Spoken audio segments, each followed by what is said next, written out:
नमस्कार, सुबह लक्ष्मी में आपका स्वागत है। मैं हूं आशीष वर्मा। सबसे पहले देखते हैं इस वक्त की हेडलाइन। एशियाई बाजारों में सुस्त शुरुआत, क्रूड में गिरावट से शुक्रवार को अमेरिका का डाउ जोन्स 350 पॉइंट से ज्यादा टूटा। यूरोप के बाजार भी 1.25% तक लुढ़के। शीतकालीन सत्र के आखिरी हफ्ते में 6 बिल पास होने की उम्मीद। जीएसटी पर अब अगले साल ही होगी चर्चा।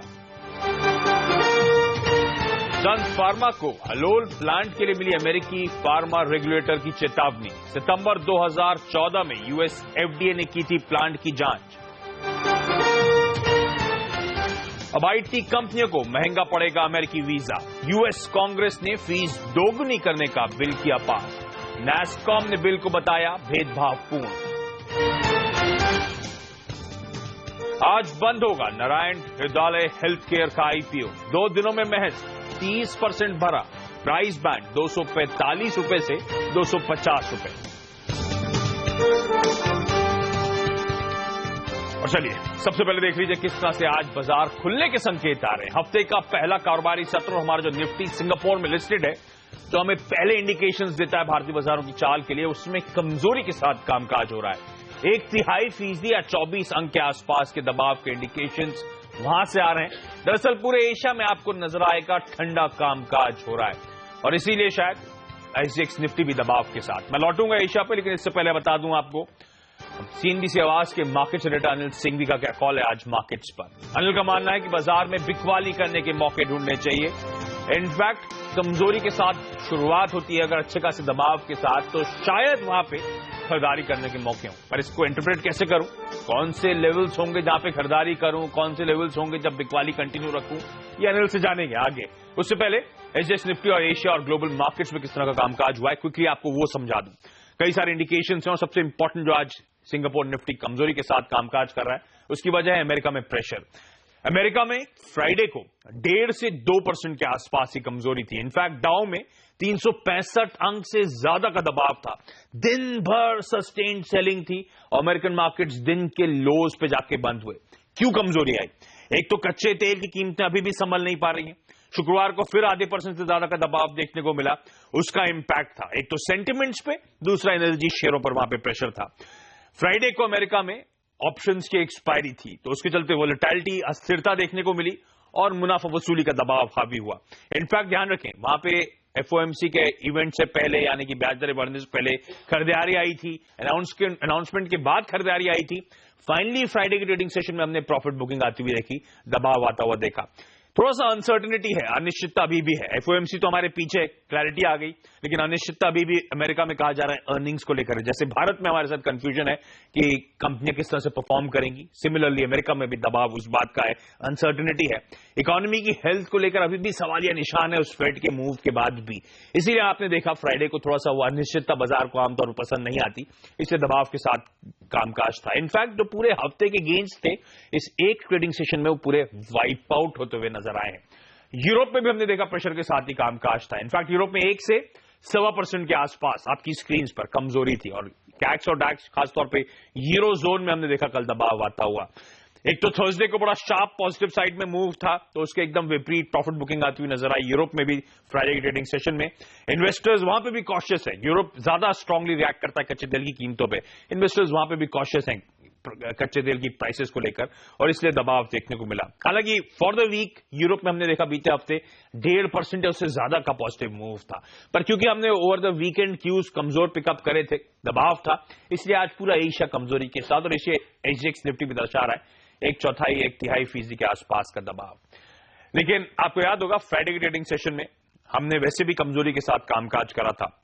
हमारे मार्केट्स में भी बिल्कुल दिन भर दबाव, 1% के आसपास की कमजोरी सेंसेक्स और निफ्टी में देखने को मिली। निफ्टी 7761 के लेवल्स पर जाकर बंद हुआ। मिड कैप्स और स्मॉल कैप्स में प्रेशर था, लेकिन इतना नहीं जितना ये बेंचमार्क सेंसेक्स निफ्टी में देखने को मिला। वो 1/3-1/4% के आसपास की कमजोरी। मार्केट ब्रेथ अमूमन कहना चाहिए 1:1 के आसपास का ही रेशियो था। एक बढ़ने वाले के सामने एक स्टॉक ऐसा था जो कमजोरी के साथ कामकाज कर रहा था। लेकिन दिक्कत बैंक निफ्टी 1% की कमजोरी। इनफैक्ट तमाम सेक्टोरल पॉकेट्स कमजोरी के साथ कामकाज कर रही थी और तमाम हेवीवेट थी वो। बैंक्स की मैंने बात करी, मेटल्स में कमजोरी थी और ज्यादा इंपॉर्टेंट आईटी और फार्मास्यूटिकल, ये सब दबाव के साथ फ्राइडे को कामकाज कर रहे थे। लेकिन आज फिर कमजोरी के इंडिकेशंस हैं, हालांकि 1/3% की कमजोरी है। ऐसे में रणनीति क्या बनाए? अनिल का कॉल मैंने आपको सुनाया था, अनिल हमारे साथ जुड़ चुके हैं। अनिल हाय, गुड मॉर्निंग। क्या करना चाहिए आज बाजार में? 1/3% के आसपास दबाव के इंडिकेशंस सिंगापुर में लिस्टेड निफ्टी दे रहा है। देखिए आशीष, आज के बाजार में मैं कॉन्ट्रा ट्रेड करना पसंद करूंगा, यानी कि बाजार की चाल के विपरीत। अगर मजबूत शुरुआत हो जाए, अभी भी 2 घंटे बाकी है बाजार खुलने में, एशिया में अभी इतना बड़ा कोई पैनिक नहीं दिख रहा, तो अगर थोड़ी फ्लैट ओपनिंग हो, कम कमजोरी के साथ शुरुआत हो, तो शॉर्ट करने के मौके होंगे आपके लिए फर्स्ट हाफ में। लेकिन जैसा लग रहा है कि कमजोर शुरुआत होगी और ऐसे में अगर 7,700 के आसपास निफ्टी आए तो वहां पर शॉर्ट नहीं करना है, वहां पर खरीदारी करने का मौका बनेगा पहली बात। और तब आपके लिए स्टॉप लॉस बन जाएगा 7,650 के आसपास का, क्योंकि 7,650 और 7,700 को मैं 2 बेहद अहम सपोर्ट के तौर पर देख रहा हूं। लेकिन अगर इस वक्त का कॉल लेना है तो फिर वो शॉर्ट का हो सकता है, जहां पर 7,800 के स्टॉप लॉस के साथ आप इन 2 लेवल्स के लिए आप मंदी की पोजीशन बना सकते हैं। डेटा मिक्स है, एफआईएस की बिकवाली का प्रेशर कैश मार्केट में थोड़ा कम होता हुआ दिख रहा है। ये बात सही है कि दुनिया भर के बाजार कमजोर जरूर हुए हैं, लेकिन उसके बावजूद भारतीय बाजार उतना गिरेंगे नहीं, ऐसा मेरा मानना है। तो ऐसे में बाजार आज आपको ट्रेडिंग के मौके दोनों तरफ देंगे और कैश मार्केट के स्टॉक्स में आज भी आपको खरीदारी का मौका बनता हुआ नजर आएगा। तो उस लिहाज से जैसा ट्रेंड है उसके विपरीत फर्स्ट हाफ में ट्रेड करें, ताकि आपको आज इंट्राडे में दिन के दौरान ही मुनाफा होता हुआ नजर आए। ओके, तो ट्रेंड के विपरीत जाए। हालांकि इस समय जो SGX निफ्टी दिखा रहा है उसका मतलब तो हुआ कि अभी भी बिकवाली करने के मौके होंगे। खरीदारी के मौके 7700 के आसपास, यानी कि फ्राइडे की क्लोजिंग से तो 60-61 पॉइंट दूर है। उतनी कमजोरी के समय इंडिकेशंस नहीं आ रहे हैं इस समय, तो सिर्फ 18 पॉइंट के आसपास। और इनफैक्ट लोअर लेवल से लगातार SGX निफ्टी में भी रिकवरी देखने को मिल रही है। मैंने कार्यक्रम की शुरुआत करी थी तो 1/3% का दबाव था, 24-25 पॉइंट की कमजोरी थी और इस समय 18 पॉइंट के आसपास ही कमजोरी के साथ SGX निफ्टी कामकाज कर रहा है। एक और एक्सपर्ट की कॉल आगे लेकर आऊंगा, लेकिन उससे पहले हफ्ते की शुरुआत हो रही है तो आज मैं बताऊंगा आपको इस हफ्ते हमारी और आपकी नजर कहां रहनी चाहिए। सबसे पहले तो प्राइमरी मार्केट में नारायण हृदयालय का IPO का आज आखिरी दिन है। हालांकि अब तक बड़ा ठंडा रिस्पांस मिला है, तो सबकी नजरें रहेंगी कितना सक्सेसफुल होता है ये IPO। पूंजी जुटाने के लिए SBI की आज बोर्ड बैठक है। SR ऑयल की डीलिस्टिंग की प्रक्रिया शुरू हो चुकी थी, ध्यान रखें आज वो डीलिस्टिंग ऑफर बंद होगा। और साथ ही BSE में 33 कंपनियों की ट्रेडिंग आज से सस्पेंड होगी। 22 दिसंबर यानी कि कल कॉनकोर में हिस्सा बेचने पर मर्चेंट बैंकर्स की सरकार के साथ बैठक है, तो डाइवेस्टमेंट डिसइन्वेस्टमेंट फोकस में। इसके अलावा मैरिको एक्स बोनस होगा और ये 1:1 का बोनस का अनाउंसमेंट हुआ था, तो उसके बाद एक्स बोनस ही ट्रेड करना शुरू करेगा। 23 दिसंबर यानी कि बुधवार को डॉक्टर लाल पैथलैब्स और एल्केम लेबोरेटरीज, जिनको बड़ा तगड़ा रिस्पांस मिला था प्राइमरी मार्केट IPOs में, इन दोनों की लिस्टिंग होने वाली है। इसके अलावा संसद का जो शीतकालीन सत्र चल रहा है उसका आखिरी दिन होगा बुधवार, यानी कि इस हफ्ते सिर्फ 3 दिन बचे रह गए आप शीतकालीन सत्र के। GST तो पास होना अब तो दूर की बात है, अगले ही साल होगा। कुछ और अहम बिल्स पर एटलीस्ट सहमति बनती हुई। उसके बाद ध्यान रखें 24 को तो थर्सडे फ्राइडे ट्रंकेटेड हफ्ता है, फ्राइडे को क्रिसमस के चलते मार्केट हॉलिडे होने वाली है, तो हमारे पास सिर्फ 4 कारोबारी सत्र हैं इस हफ्ते। लेकिन चलिए, मैंने कहा था मार्केट्स पे एक और कॉल लेके आऊंगा। हमारे साथ अब निफ्टी में आज क्या रणनीति बनानी चाहिए इस पे बातचीत करने के लिए हेम सिक्योरिटीज के मनोज सचदेव जुड़ रहे। मनोज जी हाय, गुड मॉर्निंग। क्या करना चाहिए इस तरह? SGX निफ्टी दर्शा रहा है मामूली कमजोरी के साथ शायद शुरुआत होगी। मॉर्निंग आशीष जी, अगर निफ्टी का डेली चार्ट देखें तो उसमें थोड़ा सा ट्रेंड अभी डाउनवर्ड का ही है और उसमें जो रेजिस्टेंस निकल के आ रहा है इंट्राडे में 780 का है और सपोर्ट 745 का है।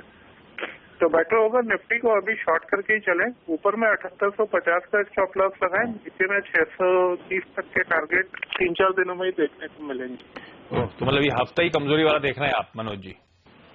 जी हाँ। चलिए, दबाव के साथ कामकाज होगा, लेकिन कोई स्टॉक सर आपने आइडेंटिफाई करें आज की ट्रेडिंग के लिहाज से? जी हाँ आशीष जी, भेल को करंट लेवल पे बेच के चला जा सकता है। अगर इसका वीकली चार्ट देखेंगे तो कंटिन्यूएशन में लोअर हाइज लोअर लोज की फॉर्मेशन बन रही है। 164 का एक सपोर्ट लेवल है, मोस्ट प्रॉब्ली आज ये लेवल ब्रेक होना चाहिए डाउनवर्ड में। तो 172 के स्टॉप लॉस से 155 के टारगेट के लिए भेल को सेल कर सकते हैं। दूसरा स्टॉक होगा मेरा SBI का। SBI में कल एक डाउनवर्ड रिवर्सल बार फॉर्मेशन हुआ है, तो इसको करंट लेवल पे बेच सकते हैं 232 के स्टॉप लॉस पे 215 के टारगेट के। तो निफ्टी में बिकवाली करने की सलाह, दो दिग्गज स्टॉक्स मनोज जी ने हाईलाइट करें, दोनों में बिकवाली करके चले। मनोज जी, हम आमतौर पे साल के एंड पे कहते हैं कि वो Santa rally NAV prop up करने की कोशिश होती है, ऐसी कोई लाइक्लीहुड इस बार आपको नजर नहीं आ रहा? हेलो मनोज जी, वो सैंटा रैली, साल के एंड में कुछ खरीदारी के मौके, इस बार ऐसा कुछ नजर नहीं आ रहा क्या? सर वॉइस क्लियर नहीं है अभी। ओके, चलिए, निफ्टी में बिकवाली करने की सलाह, बीएचईएल और एसबीआई दो स्टॉक्स उन्होंने आइडेंटिफाई करे हैं, दोनों में बिकवाली करने की सलाह है। लेवल्स आपकी स्क्रीन पर आएंगे। इसके अलावा हमने कुछ और टेक्निकल एक्सपर्ट से बातचीत करी बाजार में आज की ट्रेडिंग रणनीति बनाने के लिए। एंजल ब्रोकिंग के समीत चौहान का मानना है यूनियन बैंक ऑफ इंडिया इसमें खरीदारी करके चले, 159 का टारगेट और 145 के स्टॉप लॉस के साथ इस पोजीशन का अप्रोच करें।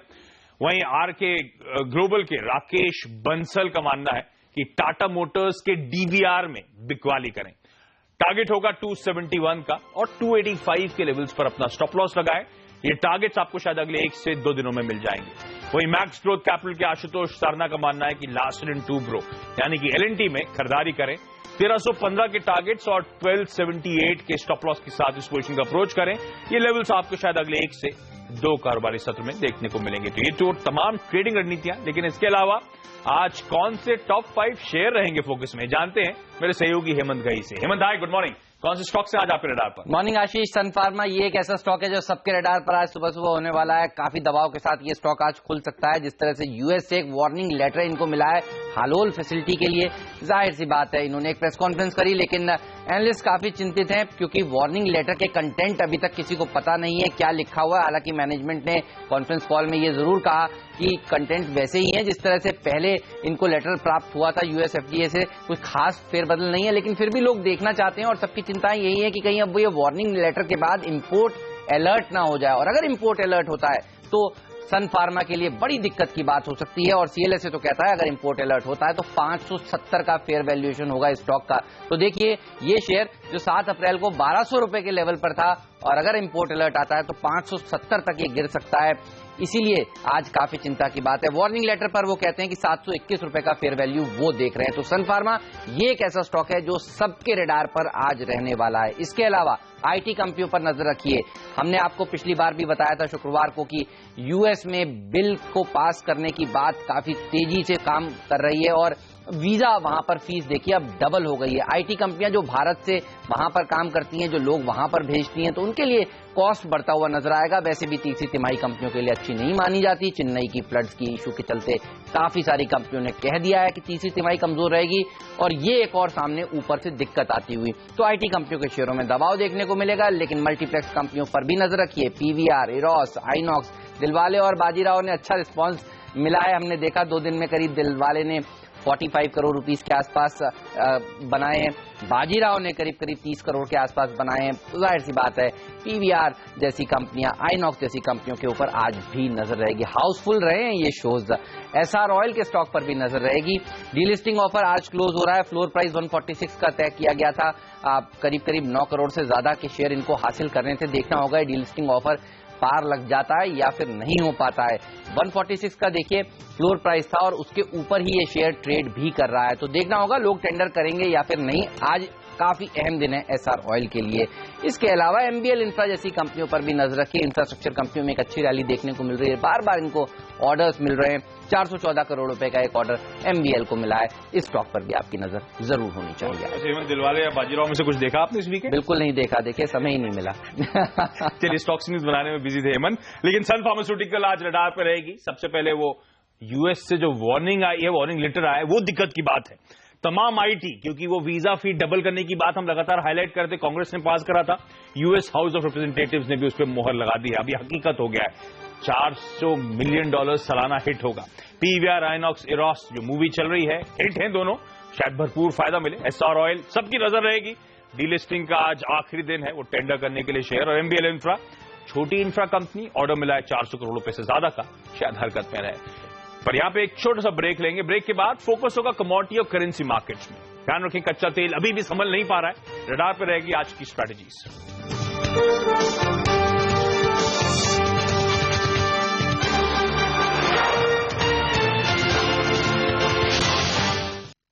देखिए, बम्पर मुनाफे का शेयर जैकपॉट। मैंने इसे चुना है सिर्फ एक पैमाने पर, और वो है कमाई, कमाई और सिर्फ कमाई। सिर्फ CNBC आवाज पर। ब्रेक के बाद आपका स्वागत है और अब बात करते हैं करेंसी और कमोडिटी मार्केट्स की। डॉलर में गिरावट की वजह से सोने में रिकवरी देखने को मिली है। कॉमेक्स पर भाव $1063 पर ट्रेड कर रहा है। वहीं क्रूड की सप्लाई बढ़ने की चिंता से क्रूड में गिरावट आई है। नामेक्स पर भाव $35 और ब्रेंट पर $37 के नीचे है। उधर रुपया शुक्रवार को लगातार चौथे दिन बढ़कर बंद हुआ।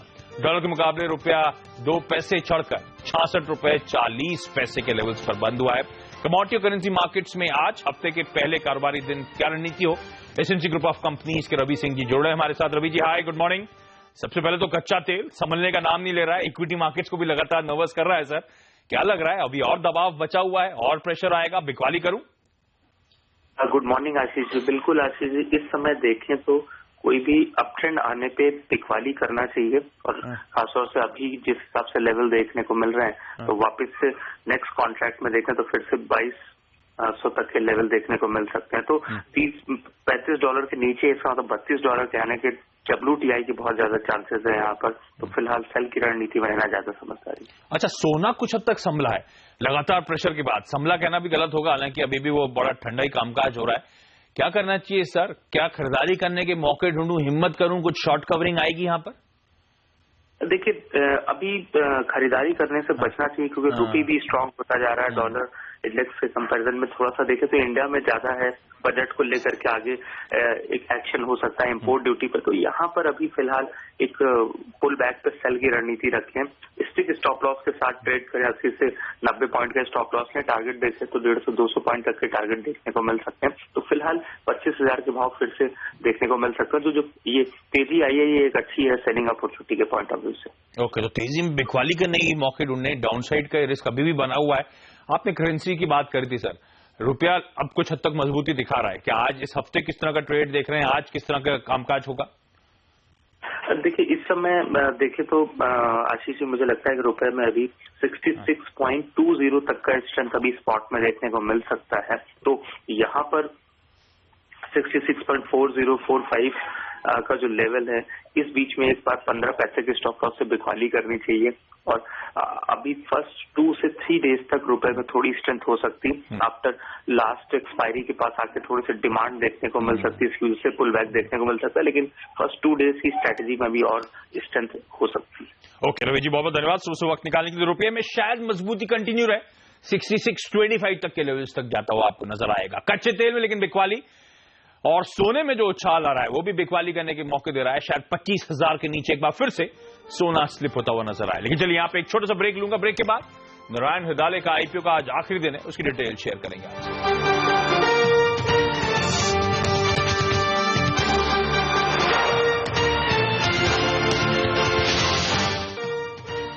ब्रेक के बाद आपका स्वागत है। और जीएसटी बिल के पास होने की उम्मीद अब न के बराबर है। वित्त मंत्री अरुण जेटली इसके लिए विपक्ष को जिम्मेदार मान रहे हैं। वहीं इन्होंने साफ किया है कि शीतकालीन सत्र के बचे हुए 3 दिनों में आर्थिक सुधार को रफ्तार देने वाले कई अटके बिल पास करवाने की पूरी कोशिश की जाएगी। We have 3 days of parliament left, and with regard to the management of the economy, even in these 3 days, there are some very important pieces of legislation which are before Parliament. Some are already there and some are likely to come.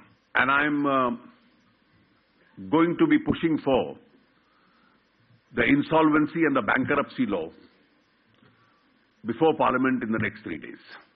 These are important pieces of reform which we are going to try. And I hope nobody tries to hurt this country's interest by again invoking the word but. और वहीं नारायण हृदयालय के IPO में निवेश का आज आखिरी दिन है। अभी तक इस आईपीओ को बेहद ठंडा रिस्पांस मिला है। 2 दिनों में यह आईपीओ सिर्फ 30% ही सब्सक्राइब हुआ है। आईपीओ का प्राइस बैंड 245 से 250 रुपए है। इससे पहले कंपनी ने संस्थागत निवेशकों से 250 रुपए के अपर बैंड पर 185 करोड़ रुपए जुटाए थे। ओके, चलिए एक बार फिर से ASX निफ्टी में नजर डाल लीजिए। कमजोरी के साथ, हल्की कमजोरी के साथ शुरुआत के इंडिकेशंस हमारा जो निफ्टी सिंगापुर में लिस्टेड है वो दे रहा है। 1/4% के आसपास की कमजोरी, हालांकि ग्लोबली हमने देखा है दबाव ज्यादा था, उस लिहाज से हम काफी हद तक आउट परफॉर्म कर रहे हैं। हमारे दोनों एक्सपर्ट्स, अनिल का मानना है दबाव के साथ खुले तो शायद खरीदारी करने के मौके ढूंढे, लेकिन मनोज सचदेव मानते हैं कि अभी दबाव देखने को मिलेगा भारतीय बाजारों में, और इनफैक्ट उनके टारगेट्स तो कहीं नीचे के हैं। तो उनका मानना है यहाँ पे अगले 3-4 दिनों में शायद दबाव के साथ ही कामकाज देखने को मिले। लेकिन चलिए, सुबह में आज के लिए इतना ही। वक्त तो चला एक छोटे से ब्रेक का। ब्रेक के बाद आज हेमंत और मेरे साथ 2020